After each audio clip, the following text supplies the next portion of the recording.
All right, it's been a long time since we talked about this Warriors team. So long that the Western Conference Finals has already started, and we have not yet talked about the Warriors losing to the Minnesota Timberwolves to end their season and to send them packing. And I don't know about you, but watching the series, if the Warriors don't at least take that to 7, I Stop would it. be surprised with Steph. You're just going down a dark path. Well, I mean, you watch it, and I'm not watching it from the perspective of like, oh man, this is unfair. The Warriors are an old team. This is what we were kind of preparing ourselves for, was for people getting hurt, because when you have older players, it just happens. But a healthy Steph, I think they're right in that series. I still don't know if they win, because Minnesota's length did bother them. But with Steph, they're in it, and they probably win at least 2 games, maybe 3, and they're probably battling, and it's a much closer series than what it actually came out to be. Yeah, I think if Steph comes back, of course I don't know if they win it. I just think him coming back and trying to save them if it were to go up 3-1, that's just a tall task. But I think if he played the entire time, I think it was going to go to 5 or 6 the Warriors' way. So yeah, I mean, you're right with the older team. I just think you don't really expect your best player to. Sure, you expect some injuries along the way. Jimmy Butler falling on his butt, not being 100% during the playoffs. Steph, of course, not being 100% during the playoffs. But you don't expect to not have Steph for 5 games when you need him most. So, yeah.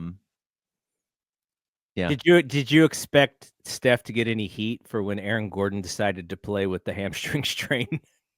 I just know, because I feel like you can like rationalize it out and be like, okay, Aaron Gordon's like usage on like impacting the game is high, but it's not like ball in your hand every single He's not possession. running 15 miles a game like Steph. Yeah, no. And Aaron Gordon did not look like he should have played. Like, he looked so slow as he should have looked, because he was playing on something that you shouldn't be playing on. But not to say he's a reason, giving that inspiration, giving that like, I'm here, I'm putting my body on the line. I'm sure like, ups the energy for your teammates wanting to, win a game for you, and it's game 7 as well. Like, I think those were all the right things, but you could argue he shouldn't have been out on the floor. I know he had a lot of rebounds in that first quarter, but he just looked so slow. And then they started picking on him, and yeah. The series, the way the series ends, not fun. It was kind of like, game 5, and they have nothing. Like, I kind of thought that they were going to play a little bit more inspired. I thought Jimmy was going to put the team on his shoulders. Didn't happen. They're just like, hey, Yeah. Draymond, we're just going to give you wide open lanes. You can drive. We know you're not going to make this layup. You can shoot as many times as you want. We're going to leave you wide open. And Draymond's like, thanks, clank. Like, just a rough Draymond game. Ultimately, what we saw was the Warriors it just shows you how valuable Steph is. Even with Jimmy Butler, they were just a shadow of the same team with Steph Curry. So, that is their number one. But as far as addition, like, what do you think that they need? Because we saw Houston. Houston's only going to get better unless they screw some things up. Minnesota theoretically should get better too, because Ant Edwards is just going to get better. What do the Warriors need to compete next year with these same teams that they had to face in the playoffs this year? I think you need your Jordan Poole type, and I think you need a big center that can play in the playoffs, that is maybe like a rim running center. I think that there's been Kobe White discussed. I think that's an ideal target. I think he can also defend, and him being in the Jordan Poole role, I think is as good as you're gonna get. If he's even on the table. Like, he ended the year so well that I think Chicago's probably looking at all the Warriors fans being like, yeah, we'll just throw in Kuminga and we'll get Kobe White. Like, they're probably like, shut the hell up. Like, he's way more than that. But I don't think you need a lot. Like, okay, so we were talking for the past couple of years on this podcast, like, just get Steph a 2, just get Steph a 2, just get Steph a 2. They got Steph a 2. And it looked really good. Although, it wasn't perfect. They didn't steamroll by any means. They went to 7 against the Houston team. And and then it looked like it could have even gone longer if Steph didn't get hurt in Minnesota, maybe 6 or 7 as well. But Steph goes down. Jimmy's not able to be a one. Like you're okay. Look, you're screwed if your best player goes down. That there, you don't need to do a big think piece about why the Warriors lost. They lost because their best player was hurt. That's going to happen with every single team. Maybe barring like 1 or 2 teams, their best player goes down. They have so much depth to pick it up. The Warriors are never going to have that level of depth that like OKC has. But I think if you have a 3, that I know now you got the 2, now you need a 3. Mm-hmm. But Jimmy Butler is not a 1 anymore. And I think some people thought that, myself included, when you get playoff Jimmy, but they stuck Jaden McDaniels on him. And Jaden McDaniels is a hell of a defender, but they just rendered Jimmy basically useless, giving Kuminga kind of the easier matchups to go up against. But because of that, I feel like you do kind of you need the guy who can, some nights he's gonna give you 30, and some nights he's gonna give you 10, and he averages out. Or some nights he's gonna get, I don't know, just like someone who's gonna average in that 16 to 17 range. I think they can use, but not just the 16 to 17 range. Someone who's gonna fit that, like he could shoot a 3. He's kind of he plays offensively like a big CP3. Like he only shoots when absolutely necessary. Jimmy? And he's looking to set other players up, because we got the CP3 experience last year, and it was a lot of jump up in the air to shoot and throw a pass at the last minute. Right. And Jimmy does the same thing. Yeah. So I think, I don't know. I think someone like Kobe White, I'd love to hear some other names thrown out there, but he just seems ideal. Young player, good contract. Don't know if his value is all that high right now. Think he would really succeed in this role. So don't know what the value looks like or what it takes to get him, but someone like that would be tremendously helpful. You talked about some bigs. The Lakers tried to trade for a big, and that I don't know about the Mark Williams thing. I feel like I've seen that one. I've seen the Mark Williams thing. There's a Brook Lopez thing, and Brook Lopez is a free agent. Mark Williams is on the last year of his rookie deal, by the way. Brook Lopez, made like $23 million last year, whatever. He is 37. He was about 13-5 last year. He shot 37% from 3. He's never been a good rebounder, so he doesn't help the Warriors' rebound problems with him, but he would stretch them out a little bit. And he plays. He's played 78 games, I believe, the last 3 seasons at his elevated age, and they need someone to just be out on the court for them. So that would actually help from the perspective of like, Draymond's going to miss 10 games. Steph's going to miss 15 games. Jimmy's going to miss 15 games. If your big is out there and he's able to play, that's going to be very helpful. The 37-year-old's not going to miss any games? Well, I don't know. As a 34, a 35, and a 36-year-old, he played almost every game.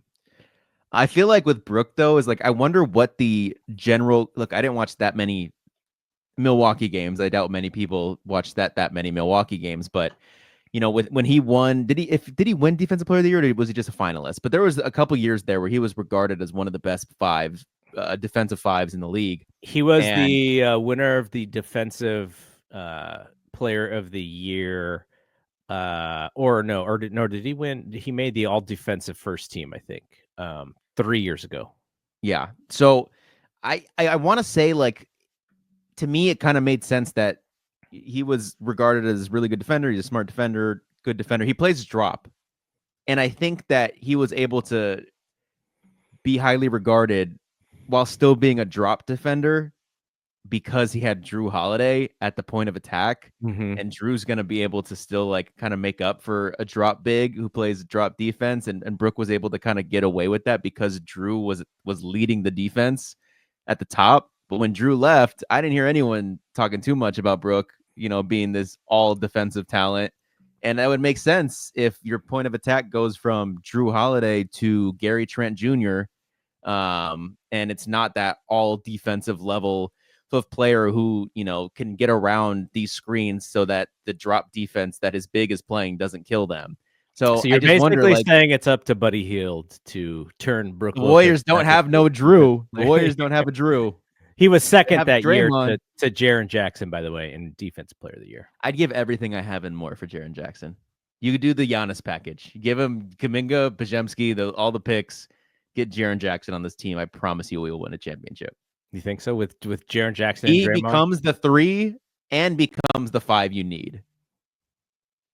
Like that's just the bolt 2-in-1 right there. Sure, he doesn't rebound, but I mean, look, I know with the shooting thing, and it's like, oh, this player can't shoot, but I'm like, more worried in the about just the offseason, fouling thing.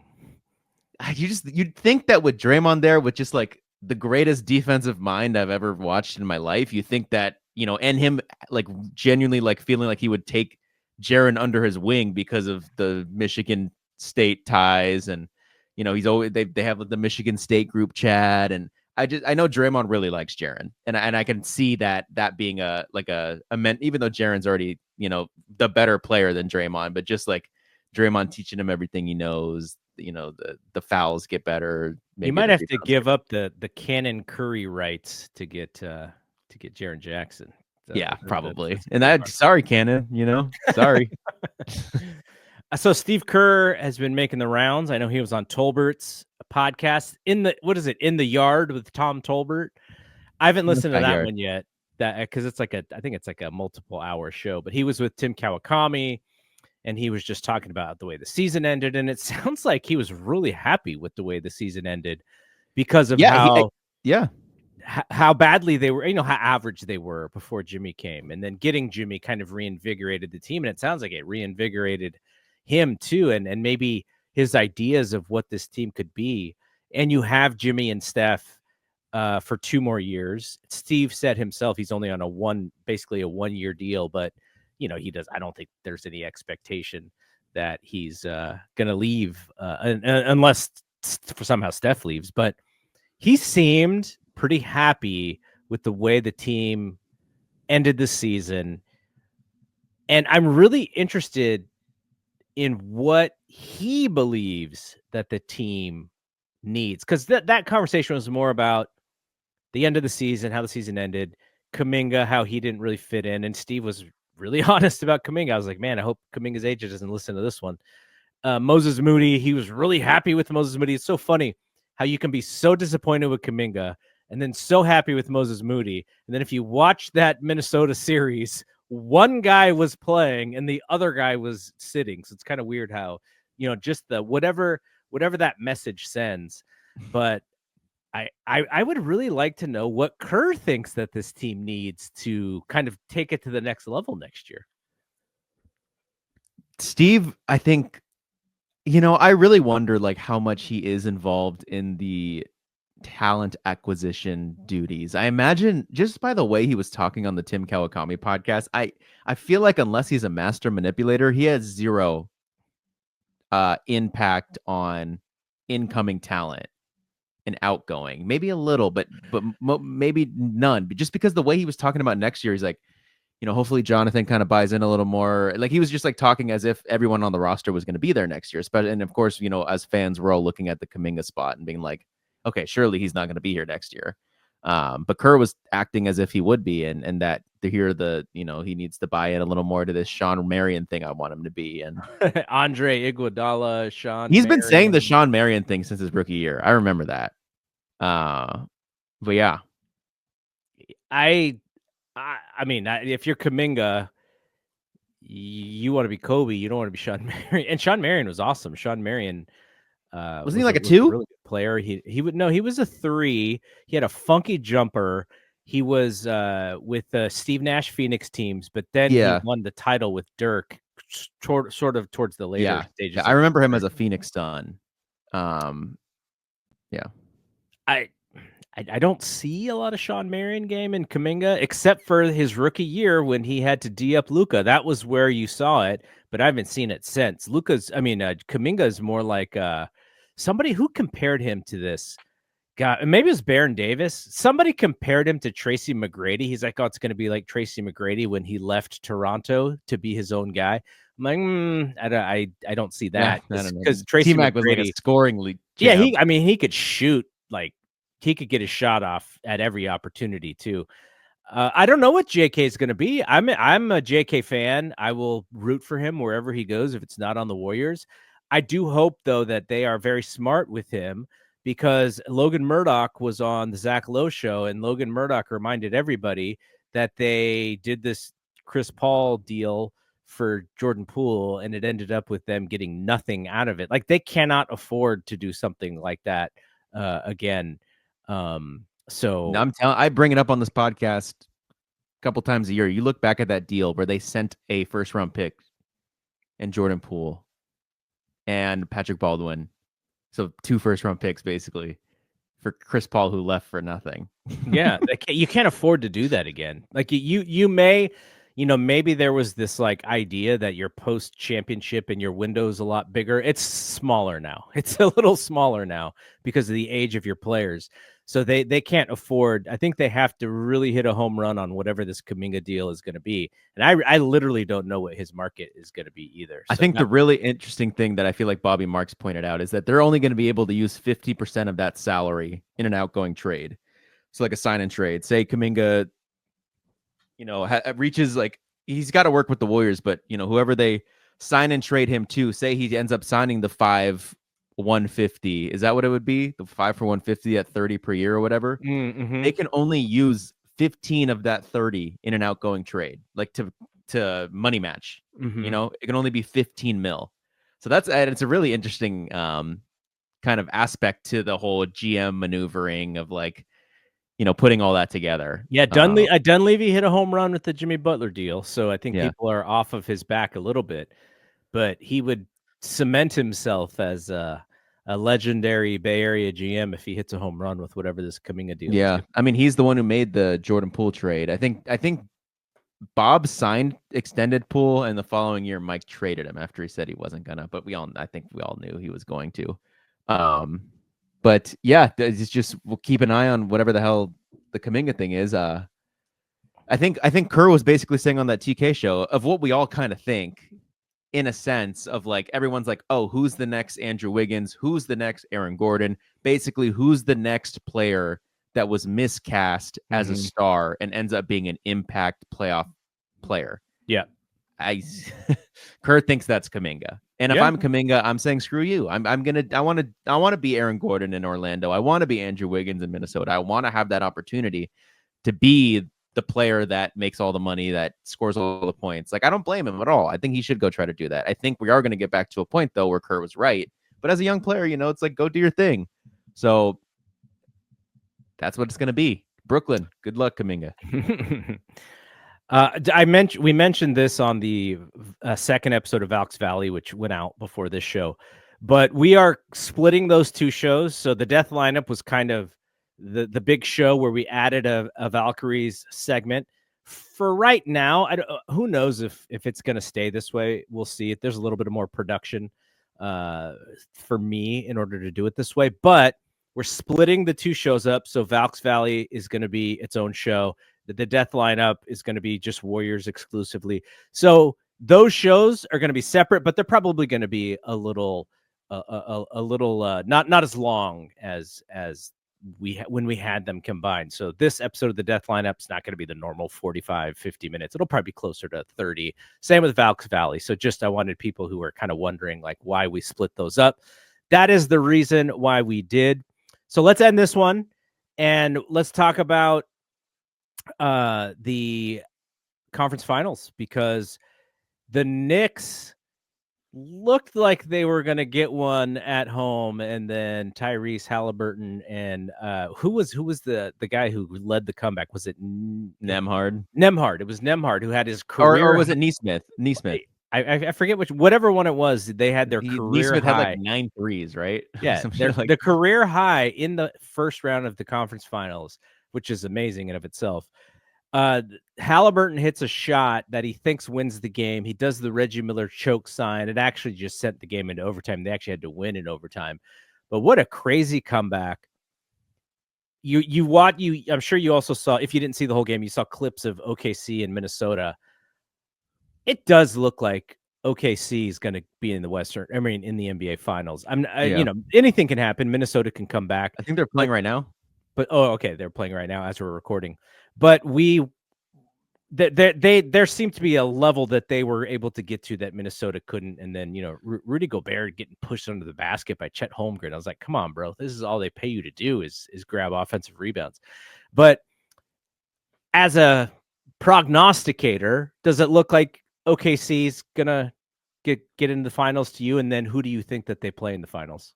Yeah. I mean, it does look like it, but I feel like this playoffs has been some the unexpected type of outcomes. So I don't want to like too confidently say it. They went to 7 against Denver.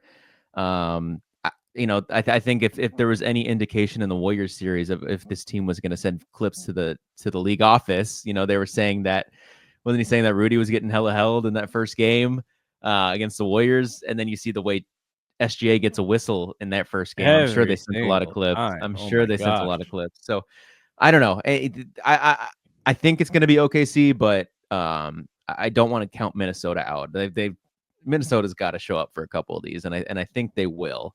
You just can't get some of their better players into foul trouble. Yeah. Like Jaden McDaniels, and so well, who they will play though is like Indiana kind of feels a lot like the power of friendship Miami Heat in those Jimmy Butler days when they went to the finals. Just a lot of guys just like it's just showing up, and it's like, how the hell are you guys keep pulling this off? And even when Tyrese hit that, like we all knew he was going for the 3 ball. But like when he went for any shot it, my buddy had it on when we were at the Valkyries game, and I'm like looking, and I see it hit the spot in the rim that it hit. And me, like it seems like most other people that I've seen clips on reacting to it looked away, like, oh, that anytime the ball hits that part of the rim, it's not going in. You see it go out, it's like it's not going in. And to see it then go in, when I look back and my buddy's like, dude, he actually made that. And I was like, no way. And to see how it went in, it just looks so. There's something about those rims, man. But I'd say, you probably do take the teams that won game 1 as the finals matchup. But hell, I want to see the teams that lost game 1. I think that the whole Minnesota New York angle with the trade, and I think that would be more of an interesting outcome. But of course, I want the 2 best teams. So whoever the 2 best teams are. The NBA might be a little bothered that if it's OKC in Indiana. I said it last time, though, man. That 2023 finals had the opportunity to be Lakers versus Celtics, and instead it ended up being the other 2 teams in the conference finals, being Denver and Miami. Yeah. So I think there's a positive to those teams making it, and one of those positives is just Halliburton. He's young and he's charismatic and he's hateable if you're the other team, and he's lovable if he's your guy. There is something to him. Make it Caitlin out to the game if it's Indiana. She's been to a couple. But obviously the New York is the market. They haven't been there. They haven't won since 73. So if you think about how long ago that was. So I think, I think that New York could definitely win the series. I'm less sure about Minnesota just based on game 1s, but it's only game 1 and these are long series. So. And, they didn't show up against the Warriors for game 1. Yeah, so. Absolutely. Yeah. Ant-Man was shooting deeper threes than I think he was necessarily comfortable with. So he's got to figure out how to he's got to slice and dice that defense a little bit better, but maybe he can't because the defense is really good. Yeah. So, all right, that's going to be it from here. We got both basketball pods in at the end of this week, Valks Valley and the Death lineup. So we'll figure out the Death lineup as it is the off season. When there's Warriors news, we will come back. When there's not, maybe we will take some time away and not force topics because we do have the Valkyries podcast to talk about. So what's actually kind of crazy is we got all 4 podcasts in this week. We had Monday night, we had Thompson and Clark. Last night we had We Want Winners. We were talking Niners, and then we had both basketball shows. So, all right, that is it from here. For Bry, I am Double G. We will see you when we see you. Peace out.